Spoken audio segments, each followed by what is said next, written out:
Баршаңызға қайырлы күн. Менің YouTube арнама қош келіпсіз. Арнама жазылмаған адам болсаңыз, міндетті түрде жазылып алуды ұмытпаңыз. Бүгін мен сіздерге мәмпәр сорпасын жасауды үйрететін боламын. Менің рецептім бойынша жасасаңыз, сіздердің қамырларыңыз езілмей тал-тал болып пісетін болады, қыздар. Ең алдымен біз тек қана жұмыртқаға қаттылау қылып қамыр илеп алатын боламыз. Қамырға ешқандай да тұз да су да қоспаймыз. Тек қана жұмыртқа ұннан қатты осындай қылып қамыр илеп алатын боламыз. Қамыр өте қатты болғандықтан ертерек илеп қойып 2-3 рет қайтарып илеу керек, міндетті түрде, қыздар. Бетін ашып демалдырып қойып қайта-қайта илеу керек. Сонда жаюға ыңғайлы болады. Енді сорпасын істеуге дайындаламыз. Ол үшін бізге барлық зат осылай көбіктап турау керек болады. Майдалау көбік қылып тураймыз. Мына жерде етті барлығын турап алдым, және де ноқатты бір күн алдын суға салып қою керек.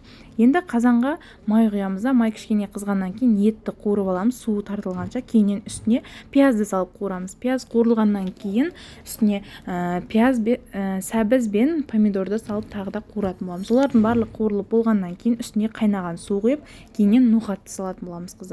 Ноқатты салып біраз қайнатқаннан кейін үстіне туралған картоптарды салып, отты жай қылып қойып, жай қайнатып қойып қоямыз. Енді ол уақытта біз қамырмен айналсақ болады. Қамыр өте қаттылау болғандықтан көбірек уақытыңызды алуы мүмкін, бірақ барынша жұқа етіп жайыңыздар. Барынша жұқа етіп жайып алғаннан кейін осылай 4 бұрышты етіп қырқып аласыздар, кесіп аласыздар. Барынша майдағып кессеңіз болады, өзіңіздің қалауыңыз бойынша. Кейіннен тұзын және де приправасын саласыз. Мен мына жерде осы роллтың приправасын міндетті түрде алып алыңыз. Кез келген тамақтың дәмін кіргізеді. Сол үшін мен барлық тамаққа осы приправаны қосамын. Кейіннен ең соңында пісуіне 5-10 минут қалды деген кезде осы мәмпәрді салып, бір қайнағаннан кейін 5 минут қана қайнатасыздар. Сонымен сорпаларыңыз дайын, қыздар.